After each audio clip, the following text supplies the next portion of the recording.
समाचार सुनने के लिए। बांग्लादेश में बहुत कुछ हो रहा है।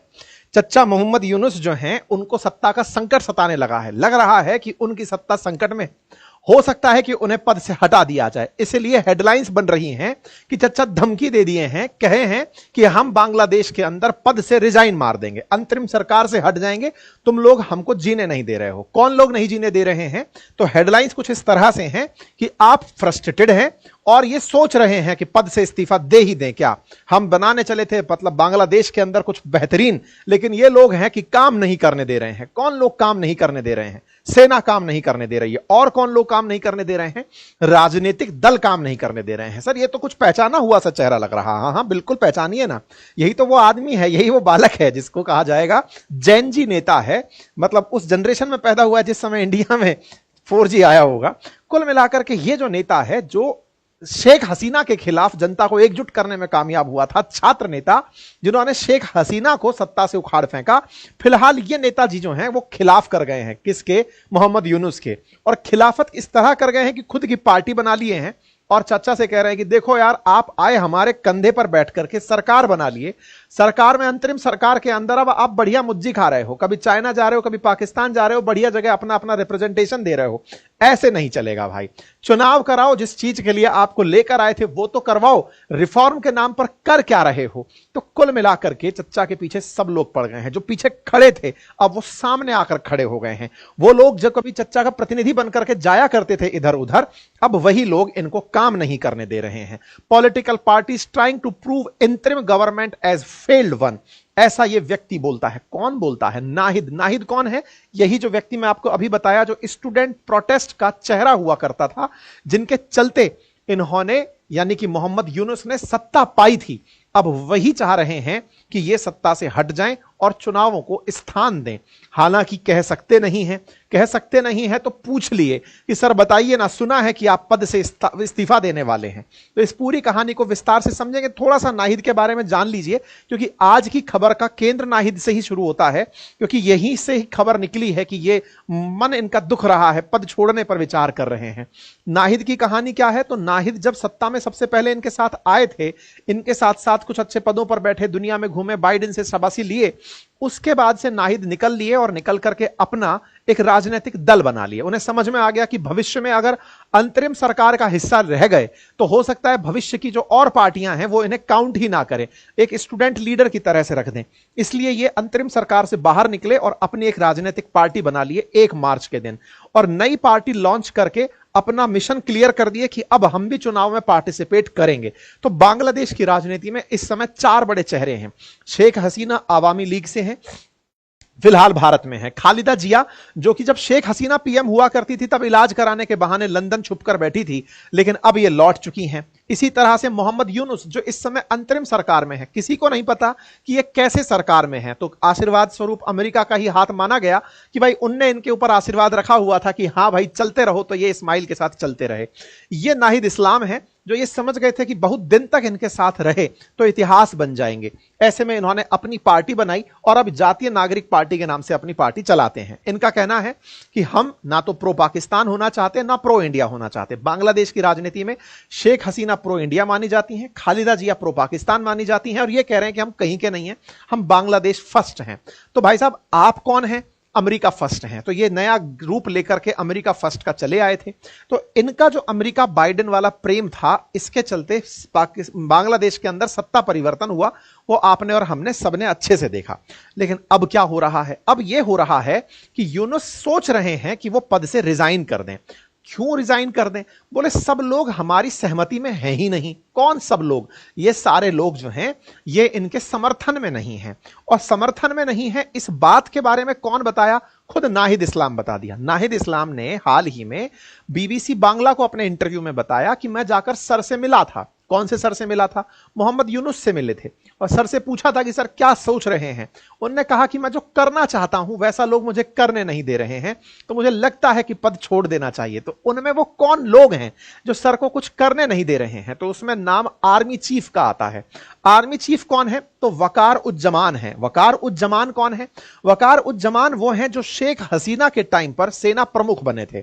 सेना प्रमुख वकार उज्जमान शेख हसीना के रिलेटिव भी कहे जाते हैं। हैं, जीजाजी कहलाते हैं। असल में शेख हसीना की चाचा की जो बेटी हैं उनके ये हस्बैंड हैं। तो शेख हसीना से इनका पारिवारिक रिश्ता भी है। शेख हसीना के टाइम पर ही इन्हें सेना अध्यक्ष बनाया गया था। तो चीफ जो वकार उज्जमान हैं ये फिर भी शेख हसीना के जाने के बाद देश में बने रहे और मोहम्मद यूनुस को प्रॉपर तरीके से सपोर्ट करते रहे। एक पल के लिए तो वकार के बारे में यह भी कहा जाने लगा कि जिन्होंने इन्हें सत्ता में बिठाया उनकी ही ये लोग ये खिलाफत कर दी है। लेकिन वकार ने अपनी इमेज नेशन फर्स्ट की रखी। बांग्लादेश में यह रहा कि अगर देश में मोहम्मद यूनुस को लगता है कि देश के साथ कुछ भला हो सकता है तो सेना मोहम्मद यूनुस के साथ है। अगर सेना के सहयोग से बांग्लादेश में कुछ अच्छा होता है तो हम शेख हसीना के समर्थन में कुछ करेंगे नहीं, हम सरकार चलने देंगे, अंतरिम सरकार भी चलने देंगे। लेकिन चच्चा को लगने लगा कि शेख हसीना के केस में जब ये कुछ नहीं बोले थे तो मेरे केस में भी क्या बोलेंगे। तो वकार उज्जमान को चच्चा ने बाईपास करना शुरू कर दिया। मोहम्मद यूनुस जो हैं वो इन्हें बाईपास करके कुछ बड़े फैसले लेने लगे। इस बात पर ये बिखर गए और उन्होंने धमकी दे दी। धमकी क्या दे दी? उन्होंने हाल ही में मोहम्मद यूनुस के एक फैसले को गाली गलौच दे दी और यह तक कह दिया कि अगर आप नहीं कर पा रहे हैं, यदि आप नहीं समझ पा रहे हैं तो समझ लीजिए, आर्मी के काम में टांग मत लगाइए। मोहम्मद यूनुस को जैसे ही सेना ने धमकाया, क्योंकि सत्ताएं बिना पावर के नहीं चलती हैं और इनकी इस समय सबसे बड़ी ताकत सेना बनी हुई है। और सेना ही अगर खिलाफत में खड़ी हो जाए और सेना यह धमका दे कि आप अपना काम करिए, सेना के काम में टांग मत लगाइए, अगर आपने यह सब किया तो इन्होंने मतलब इनके डिसीजन को बहुत भला बुरा कह दिया, पब्लिकली कह दिया। तो ऐसे में इनकी चिंता बढ़ गई। तो नाहिद इस्लाम जाकर चच्चा से मिले, पूछे डर लग रहा है क्या? बोले हाँ बहुत तेज लग रहा है, लोग मान नहीं रहे हैं हमारी बात। तो कौन नहीं मान रही है? सेना नहीं मान रही है इस बात को। तो अब समझना होगा कि इनके साथ में हो क्या रहा है, इन्होंने कौन सा ऐसा फैसला ले लिया, इनकी राजनीतिक महत्वाकांक्षाएं कहां जा रही थी, किस तरह से अब बांग्लादेश में फिर से चुनाव देखे जा सकते हैं। तो देखिए इनके बारे में थोड़ा लिटिल बिट ब्रीफिंग कर देते हैं। बात अगस्त 2024 की है। अगस्त 2024 में जब शेख हसीना भारत पहुंची थी, उससे पहले क्या क्या हो रहा था? तो आंसर यह है कि पाकिस्तान के प्रभाव से कहिए या अमेरिका के प्रभाव से कहिए, शेख हसीना के खिलाफ खालिदा जिया की पार्टी के द्वारा और अमेरिकी पैसे से स्टूडेंट प्रोटेस्ट के माध्यम से शेख हसीना की सरकार को चैलेंज किया जा रहा था। कहा जा रहा था कि बांग्लादेश के अंदर सब कुछ सही नहीं चल रहा है। सब कुछ सही से मतलब है कि यहां पर बहुत कुछ कंट्रोल में है शेख हसीना के। शेख हसीना के पिताजी ने जब कभी बांग्लादेश बनाया था तो बोले शेख हसीना ने अपनी बपौती मान लिया है, पिताजी देकर गए हैं तो वो शासन चला रही हैं। ऐसे में एक स्टूडेंट अनरेस्ट क्रिएट होता है। ये चेहरा बनते हैं, असल में चेहरा नहीं बनते हैं, उन स्टूडेंट्स के सामने इनको खड़ा कर दिया जाता है कि तुम इन्हें लेकर जाओ ताकि तुम एक विकल्प दे सको। ये विकल्प लेकर आए क्योंकि कहीं से कोई नोबेल पुरस्कार पा गए थे। तो ये नोबेल पुरस्कार के चलते बांग्लादेश की सरकार का चेहरा बने, अमेरिका समर्थित, और इन्होंने अपनी तरफ से बांग्लादेश के अंदर नए रिफॉर्म्स लाने की बात कही कि हम बांग्लादेश को बहुत आगे तक लेकर जाएंगे।